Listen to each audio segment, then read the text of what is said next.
In 1959, despite the heroics and grand plans, the realities of space were still largely unknown to the people of the fledgling space program.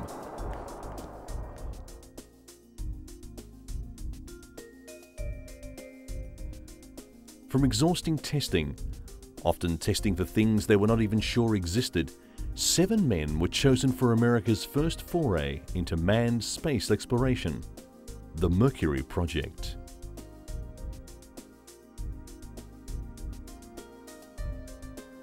To explore his world, man has always risked the unknown because it is unknown, and it is man's nature to know.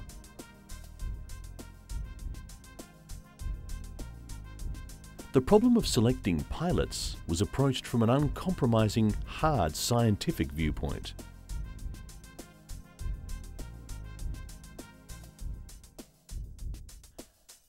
From all the active pilots in all the branches of the armed forces, the service records of 473 test pilots were selected for review. 110 met the basic qualifications.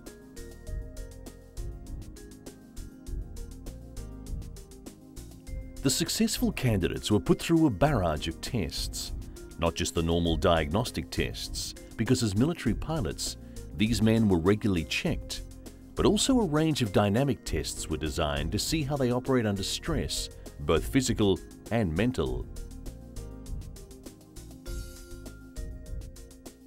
A complete profile of each pilot's physiology was mapped so that it could be compared by telemetry from capsule to Earth, should they be on board one of the Mercury capsules. This microscopic approach gave the ground crew baseline information to compare against later flight data. This Project Mercury candidate is preparing for stress. The weight of 8 gravities will be thrust upon him as he rides the centrifuge. His reactions are studied and analysed to see how he fared under multiple gravity forces.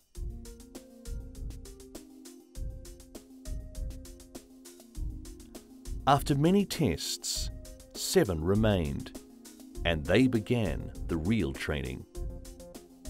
They wanted to know all the answers and prepare as well as they could for any eventuality.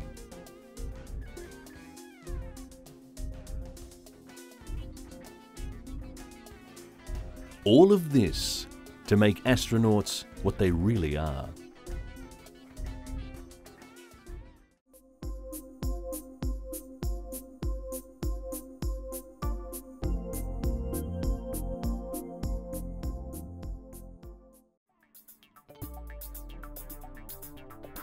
In the pre-dawn calm of July 15, 1975, this would be the last flight of the Apollo-Saturn mission.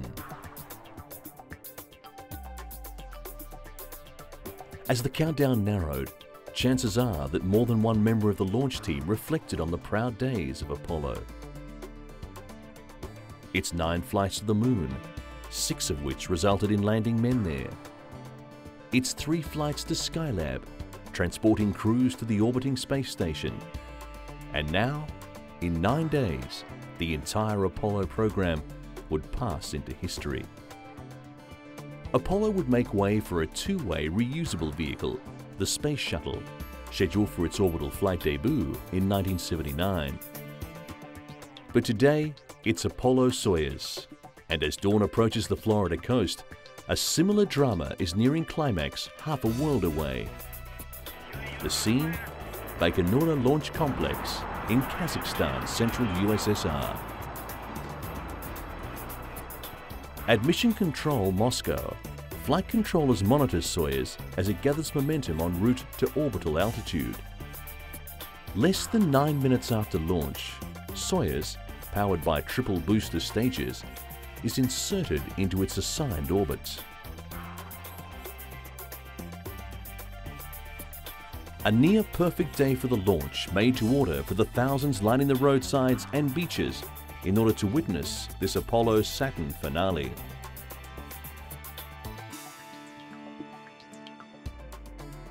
Three, two, engine sequence start. 1, 0, launch commit. We have a liftoff. All engines building up thrust. power. Roger, power clear. Roger, Tom, you got good thrust on all engines here, right on the money. 1 Bravo. 1 Bravo, 2 Gs. Roger, go for station. Target.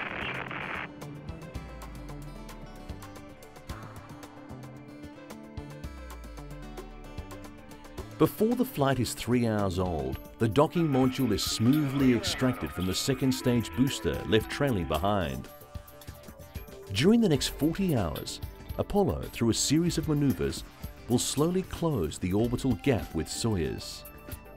The two crews will meet again, not as members of this or that nationality, but as friends who for 3 years shared their separate cultures and customs and a part of themselves. In preparing for their missions, Soviet and American crews spent a good deal of time together. The building of the first universal docking system constituted the specific goal of the Soviet-American Space Agreement signed in Moscow in 1972 by the chief executives of both nations. Although each nation designed and built its own half of the docking system, the interface, that is the physical making of the two, was a single design. Considering the language barrier, the differing technologies, two diverse political systems, the development program moved with relative ease. There were differences to be sure, but none that was above negotiation and compromise.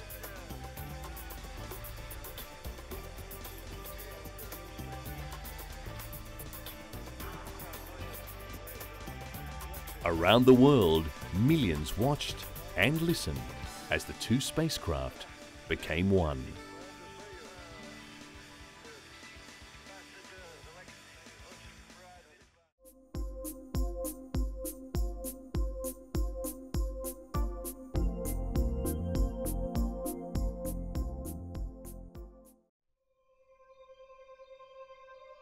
Launched in 1972, NASA's Pioneer 10 spacecraft accomplished many firsts over the course of its space odyssey.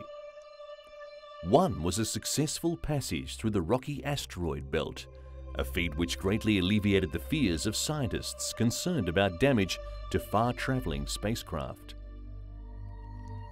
Having safely journeyed the 2.5 million miles to Jupiter, Pioneer 10 transmitted valuable scientific information back to Earth. Information shedding new light on the composition and evolution of Jupiter and its moons. On June 13, 1983, Pioneer 10 began a journey beyond all the known planets to become the first man-made object to leave the solar system. As NASA's Deep Space Network continued to track the spacecraft out to about 5 billion miles, researchers tried to learn as much as they could about the boundary between the Sun's atmosphere and true interstellar space. Pioneer 10, a man-made object which has, from a new vantage point, in Walter Whitman's words, looked up from a great silence at the stars.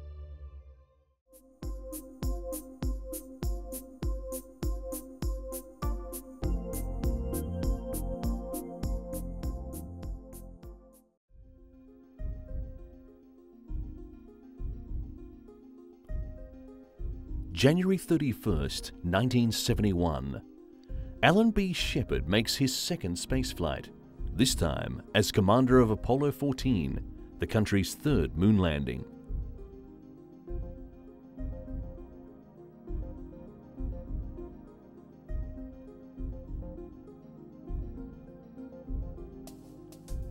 With astronauts Mitchell and Roosa accompanying Shepard, Apollo 14 marked the beginning of large-scale use of the moon for science.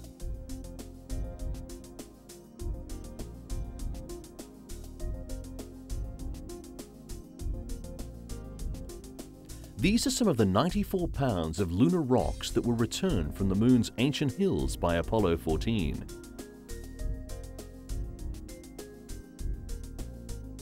They were just beginning to tell scientists their story. A story 3.5 billion years old. From them we learnt about the early history not only of the Moon, but of other planets as well, the Earth, Mars, even Venus and Mercury. This was the view seen by Apollo 15 astronauts Scott and Irwin as their spacecraft Falcon descended towards the foothills of the Moon's Apennine Mountains. Okay, Houston, the Falcon is on the plane at Hadley. Roger, roger, Falcon. Theirs was the most expensive exploration of the Moon ever made. To prepare for the mission, Scott and Irwin practiced on similar Earth terrain at the Rio Grande Gorge in New Mexico. They also spent many hours getting used to the lunar rover. Here's what it actually looked like to the Moon Riders as they drove their four-wheel buggy over 16 miles of lunar surface. As a result of their increased mobility, the pair returned 180 pounds of lunar rocks and deep core samples. After liftoff, and while still in lunar orbit, the trio launched a small scientific satellite called the Sub-Satellite to study the area around the Moon. As they headed earthward, astronaut Al Walden climbed outside the spacecraft and retrieved film from a pair of mapping cameras. The scientific instruments left by Apollo 15 and the samples they returned gave us a real understanding of the Moon and its relationship to both the Earth and the Sun.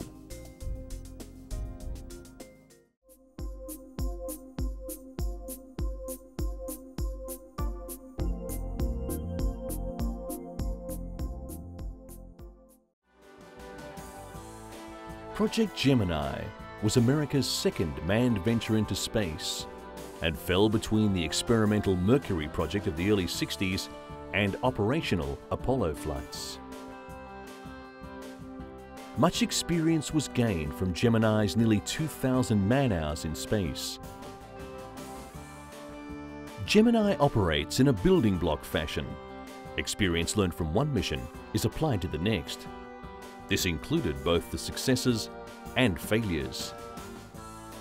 Gemini's major objectives are rendezvous and docking, long-duration missions, learning to work in space, and the ability to bring a spacecraft down to Earth close to a designated landing point.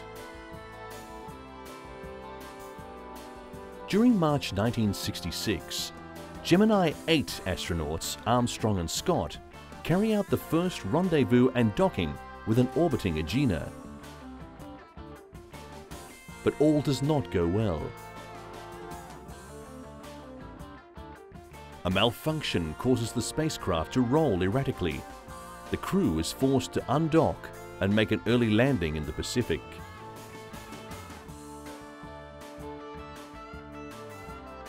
Gemini 9 has a double problem. The Agena cannot be put into orbit. And as you can see here, the shroud surrounding a substitute target does not come completely off. Even so, Stafford and Cernan rendezvous 3 separate times with what they call the Angry Alligator, and Cernan spends more than one orbit outside the spacecraft. Then, Gemini 10 astronauts Collins and Young meet with and latch onto an orbiting Agena.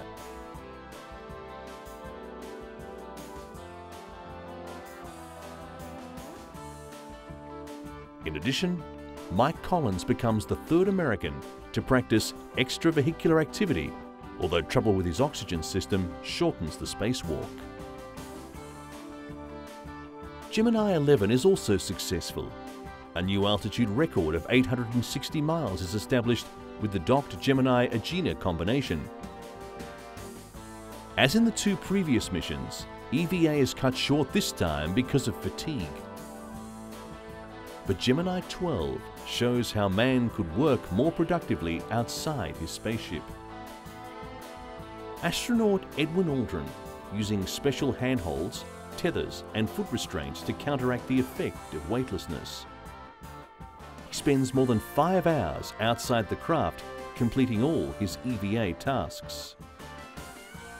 a 100-foot line is attached between Agena and Gemini, conserving valuable fuel and even creating a small amount of artificial gravity. During all the Gemini missions, many important scientific and engineering experiments are carried out, and hundreds of photographs like these give us a better understanding of Earth. Of special significance too is the experience gained in controlling a spacecraft during the all-important re-entry, an ability which has allowed Gemini to land within full view of the recovery forces. Gemini prepared man well for future missions into space.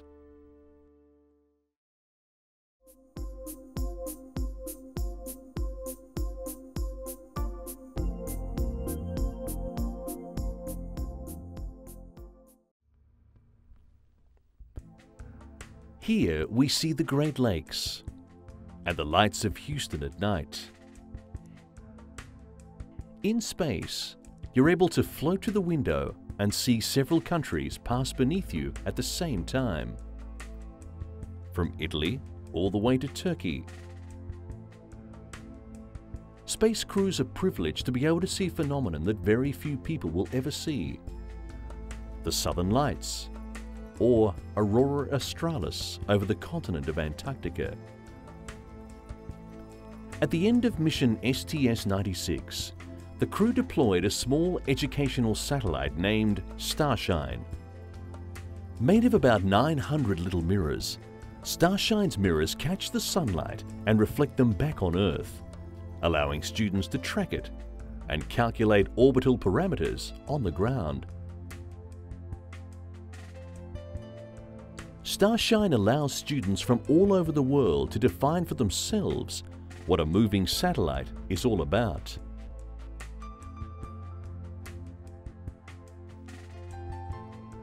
Once Starshine had been deployed, it was time to get the orbiter ready to come back and fly in the atmosphere, so the crew had to check the reaction control jets and also had to get everything stowed inside Discovery.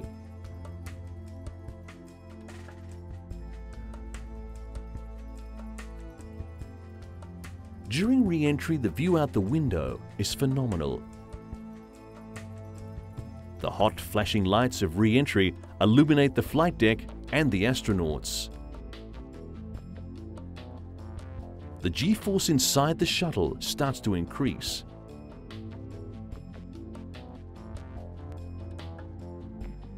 Here, it is at about G2.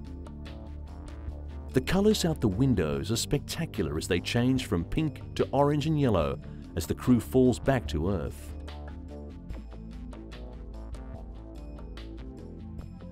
The shuttle makes its approach to the runway for a nighttime landing and is tracked by infrared cameras.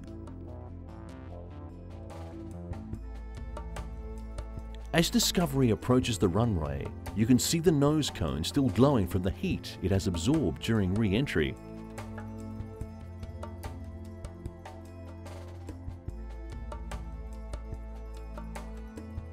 The landing gear is dropped once the shuttle is about 300 feet from the ground, and pilot Rick Husband shallows out the descent to come in and touch down at about 200 knots. It's a smooth landing as Discovery deploys a drag chute to assist in slowing down the landing.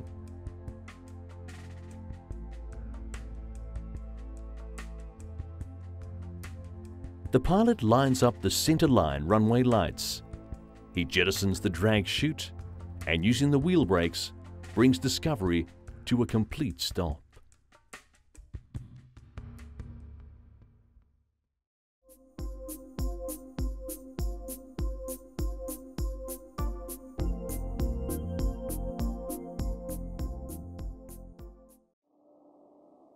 August 25th, 1981. And Voyager 2 arrived at Saturn. The spacecraft had journeyed 1 billion miles from Earth in 4 years. Voyager 1, in its November 1980 encounter, first revealed the beauty and complexity of the ringed planet and its family of satellites. Now Voyager 2 will explore specific targets in Saturn's realm.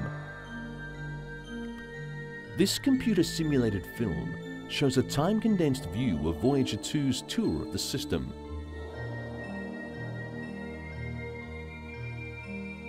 This is Voyager 2 on its approach as the spacecraft's cameras and other instruments scan the planet and most of its 17 known moons.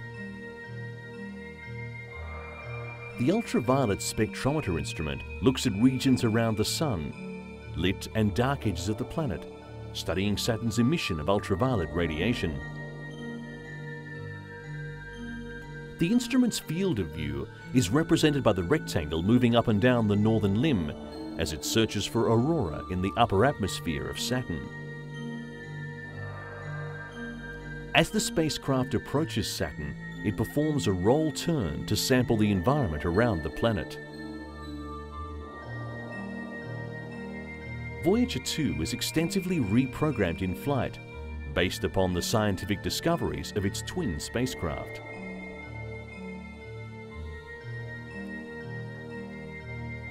Saturn's rings are targeted for special study during Voyager 2's approach. Sections of the braided F-ring are studied from different points of view to create three-dimensional pictures of the strands of the ring. Dark spoke-like features in the B-ring are photographed as they move around the planet. Muted atmospheric activity in Saturn's cloud tops is monitored. Voyager 2 flies above the ring plane and crosses the plane just once after its closest approach to Saturn. One important science objective is the photopolarimeter observation of the occultation of a star by the rings. Light from the star Delta Scorpii is measured as it flashes through the rings in the shadow of Saturn. The 2¼ hour experiment provided information on the number of ringlets, their densities and widths.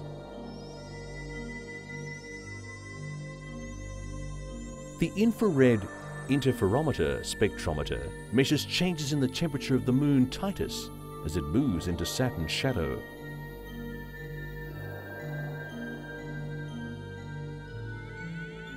The circle around the moon represents the instrument's field of view. The rate at which Titus cools as it moves out of the sunlight provides clues to the composition and the history of the icy moon. Voyager 2 now moves to its closest approach to Saturn. Flying 63,000 miles above the cloud tops, the spacecraft moves into the shadow of the planet. The Earth and Sun disappear from view. Flying down and through the ring plane near the faint G-ring, Voyager's radio voice is cut off by the planet.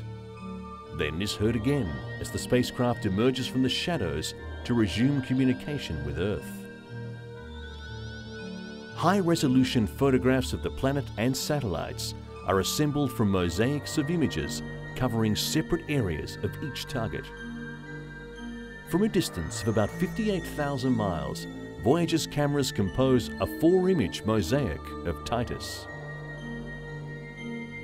In the early hours of August 26, 1981, Voyager 2 left the Saturn system.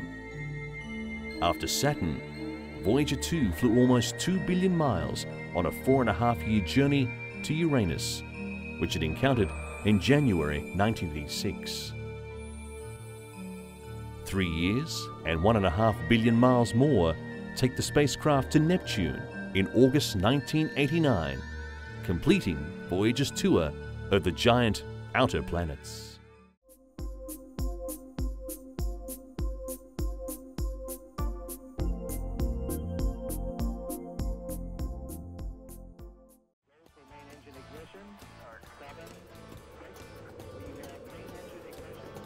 On Shuttle Flight 6, Challenger's cargo, the Tracking and Data Relay Satellite TEDRS, and its solid propellant inertial upper stage rocket, the IUS, weighed almost 19 tons.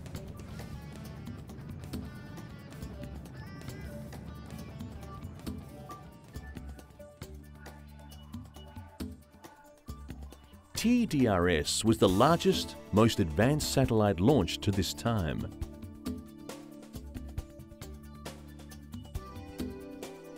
It was launched from the payload bay. After the shuttle moved a safe distance away, the first stage of the IUS rocket fires to boost the satellite from 150 miles to 22,300 miles in altitude.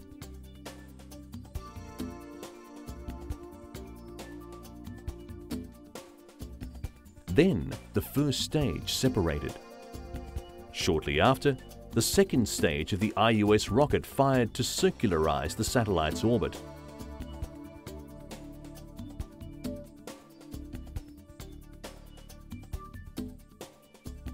Solar panels and antennae were deployed to provide power and tracking and data relay capabilities.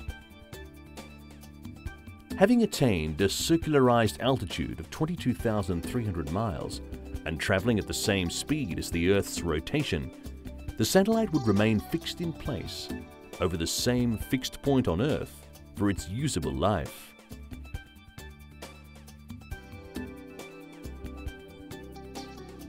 Later, the first TEDRS would be joined by two more identical satellites.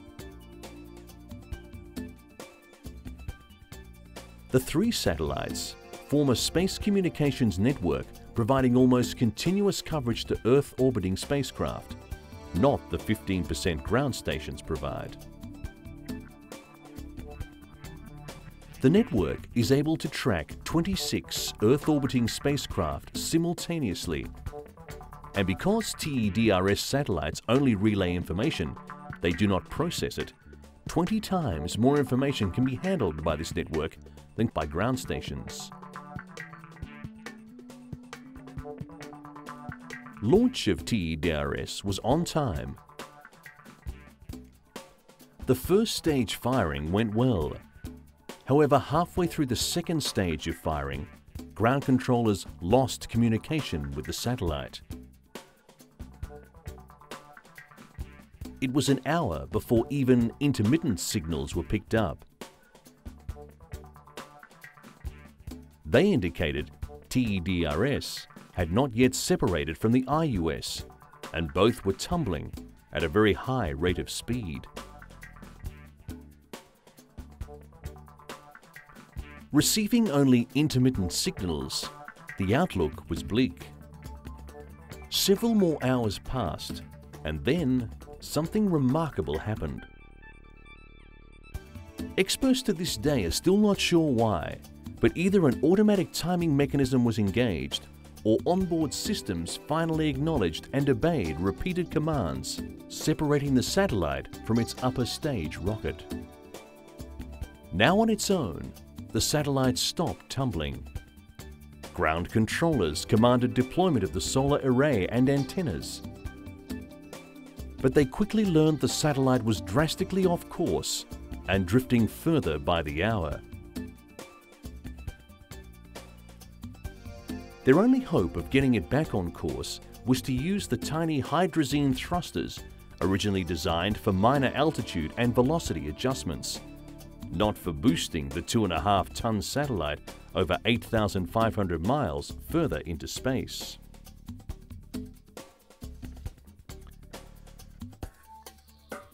But at least the satellite was not lost, and NASA officials immediately put rescue plans into effect.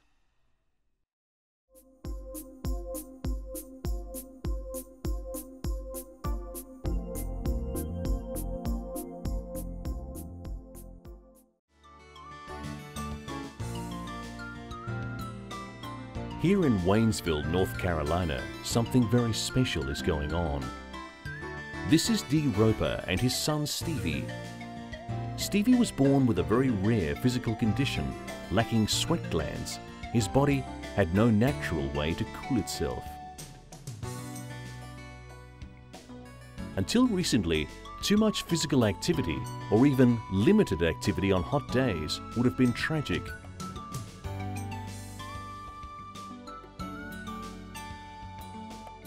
But Stevie now has a great way to beat the heat. a liquid-cooled outfit based on NASA technology. This small pump and heat exchanger cools and recycles fluid through a vest and hat, a system used similarly in astronaut spacesuits. Stevie can wear the outfit while exercising if it's convenient, or simply put it on intermittently to cool down. It's made a tremendous difference to Stevie's life. The suit has meant a newfound freedom and peace of mind, not only for Stevie, but for his whole family. His performance at school has also improved. Before the cool suit, he was constantly getting drinks or applying cool towels, which made it difficult for him to concentrate and get his assignments done. Now when he gets too hot, he simply dons the suit and continues working. Probably the most significant factor is that Stevie is in school more often, because the suit has reduced his susceptibility to respiratory ailments like bronchitis or pneumonia.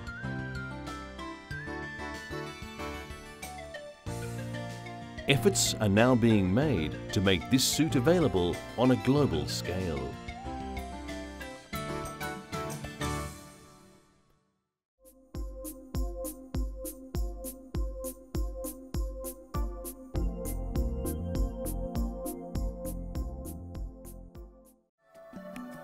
The year is 1962.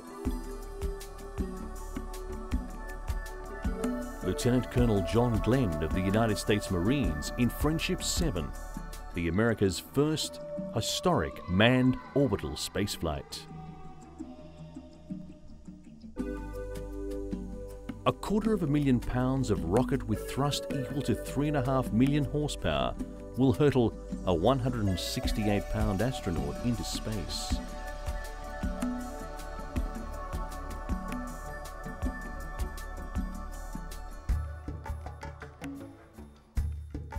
Never in all of history have so many people shared without censorship an adventure of this magnitude.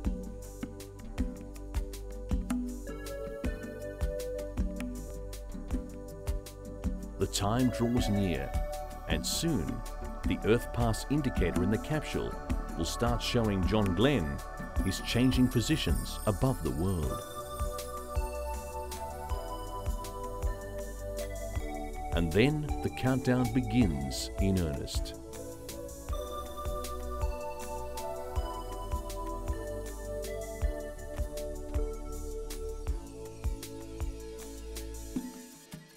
Glenn reports that everything is in good shape and all systems are go.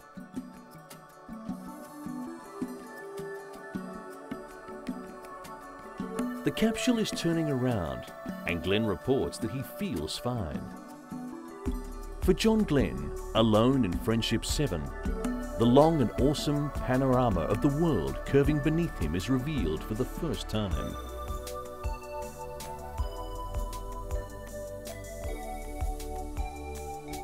He reports that he can see the booster just behind him a couple of 100 yards.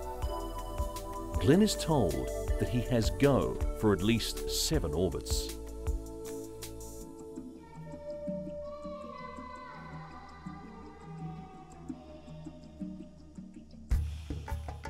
The next transmission is Bermuda, the first station along the way.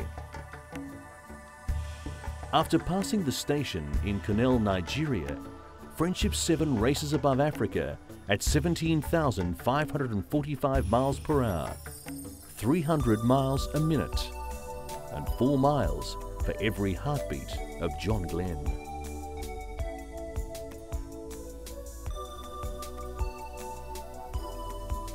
Above the Indian Ocean flashes Friendship 7 far from human sight, seen only by the electronic sensors of the Coastal Sentry as she records the lightning passage of the man in space.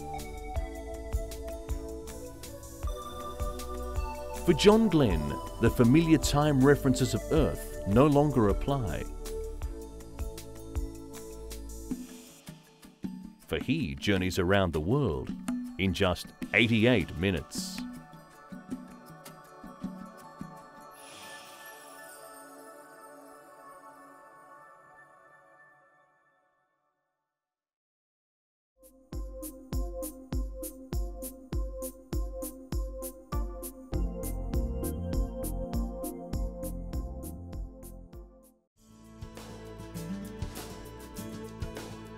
This was America's first spacewalk in 9 years. The astronauts were attached by safety tethers to slide wires attached just inside the payload bay. They wore a new design in spacesuits, also called extravehicular mobility units. A portable life support system was worn on the back, finally eliminating the need for a lifeline connected to the orbiter. Continuing their quest for reusability, the suits were not custom built for each astronaut. Tops and bottoms of different sizes could be mixed. They were also more flexible than previous spacesuits, allowing a greater practicality and comfort for extended use in space. The crew removed tools from a storage locker in the front part of the payload bay, then moved off again. Using a cable run through a winch mounted on the bulkhead, then tied to the cradle that had held the IUS, the astronauts demonstrated they could have lowered the cradle manually had commands from on board failed. Winch operations were tested on the front bulkhead using an Exogenie as a load. This was to test how many pounds the winch and line could handle, and was part of NASA's investigations into the capacities of the shuttle fleet during operation.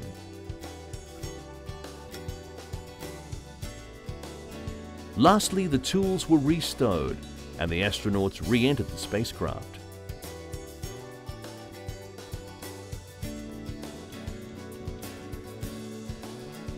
Perhaps the most visually spectacular mission since the Apollo missions to the Moon.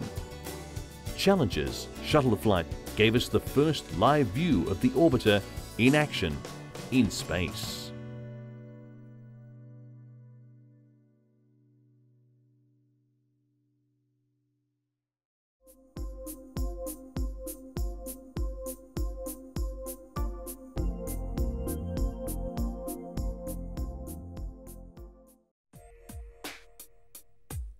If man is ever to free himself from laborious or dangerous tasks, he must develop smarter and more sophisticated systems. Not only to make life easier and to expand his technological horizons, but to create opportunities. Opportunities here on Earth, on the space station, and on other planets.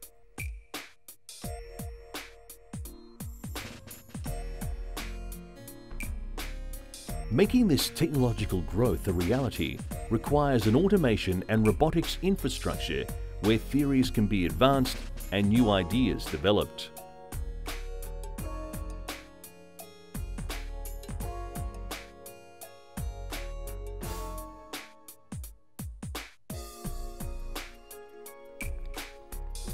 NASA's Johnson Space Center in Houston, Texas is home to just such a center.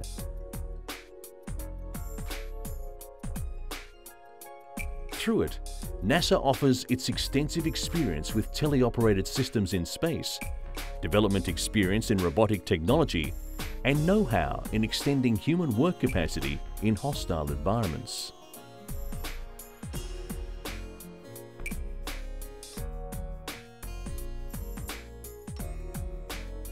This undersea robot has been adapted to emulate one of the space station's many dexterous manipulators.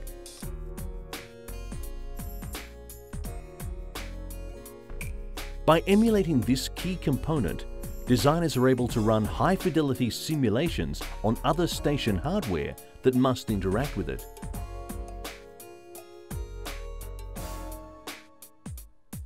Doing so, very specific functions can be developed here and ultimately be used in space.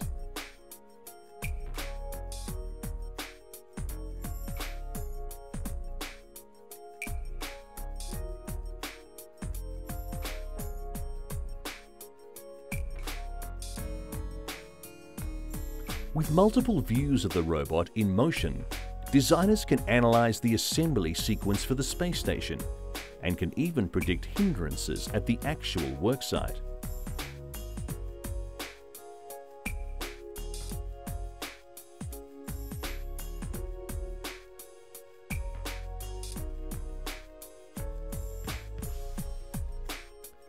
After the final design is proposed, kinematic analysis is used again to verify accuracy right down to visual access and placement of handholds.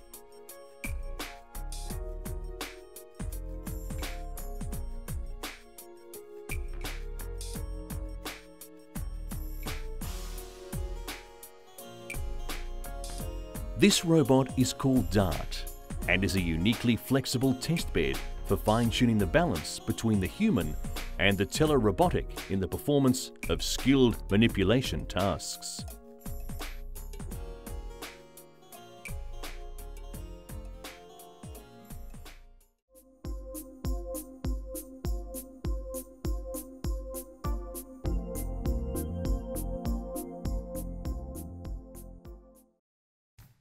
Year after year, as man's collective knowledge grows, his capacity to reach further into the universe and his ability to understand and control the forces of nature, and his know-how in devising the tools to make his life comfortable have increased.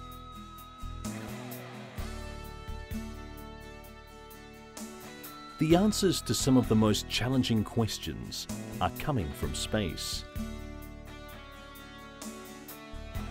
There are meteorites that have landed on Earth from outer space, some with a history dating back 4.5 billion years, and they are being found in relatively large numbers in Antarctica.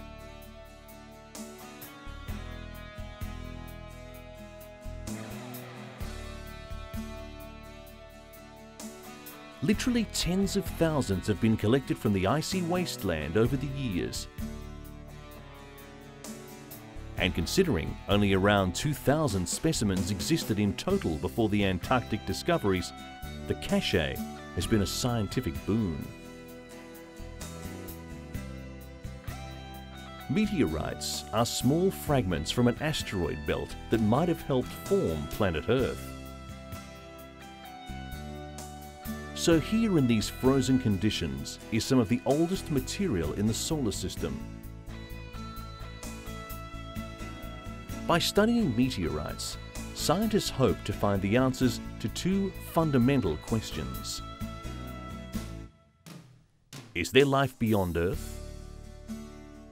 And what are the processes that led to life on Earth? The cornerstone of the investigations was the search for organic compounds known as amino acids within the meteorites. Amino acids are the building blocks of life on Earth, and as it was discovered, also exist in the Antarctic meteorites. Importantly, these organic compounds were different from any found in living organisms on Earth. Could it have been that meteorites were the seeds that sowed life throughout the universe? Many scientists now ascribe to this theory. Man's investigation of space, indeed his investigation of life itself, has been an outward-looking one. But with the gathering of meteorites from across the face of the planet, scientists have been able to unlock the door to a myriad of secrets our universe has kept hidden for millions of years. Could it be that one day we'll discover exactly how life came to be? The scientists say the answer must be yes, but until then, they can only look to the stars and wait.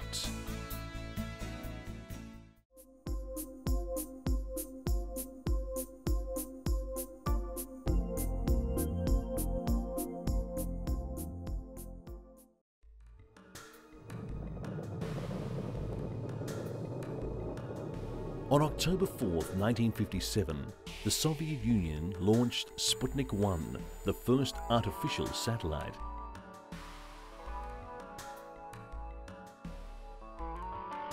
The Soviets' launch is for the International Geophysical Year, or IGY. The geophysical year is 18 months from July 1957 to December 1958. More than 70 nations and as many as 70,000 scientists cooperate to investigate the world and its environment.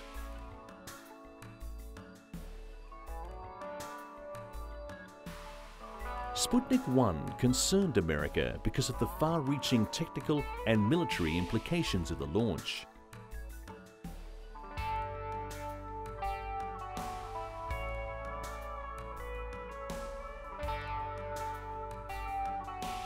Less than a month after the first Sputnik, Russia launched a second Sputnik, which weighed about ½ a ton and carried a dog as a passenger.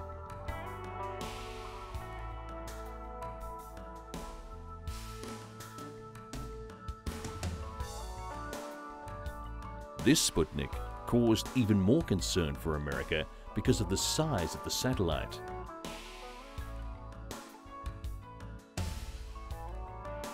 During IGY, the United States planned to launch a Vanguard satellite which weighed just a little over 3 pounds. The attempt to launch the Vanguard on December 6, 1957 ended in failure in a ball of flame and wreckage.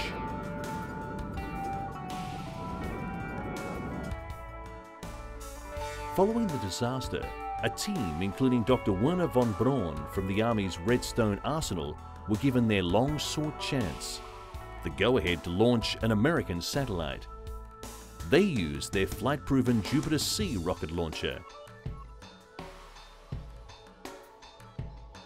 At Cape Canaveral in late January 1958, the covered satellite, known as Explorer 1, is placed atop the Jupiter-C, poised on Pad 26 for firing.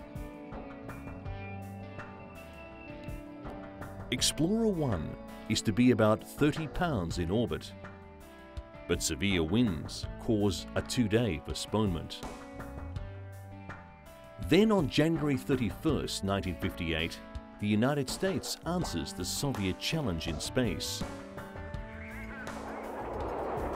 Explorer makes a major discovery, a radiation belt around the Earth. Dr. James Van Allen from the University of Iowa identifies the region. The finding of the Van Allen belt is an important finding of the International Geophysical Year.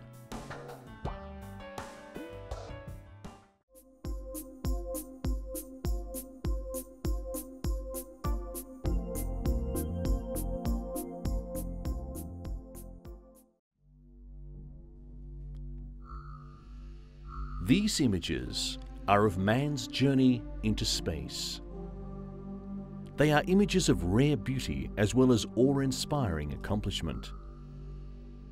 Set to music, this vision supplied by NASA needs no words. One just has to gaze at the achievements that have been undertaken in the name of humankind.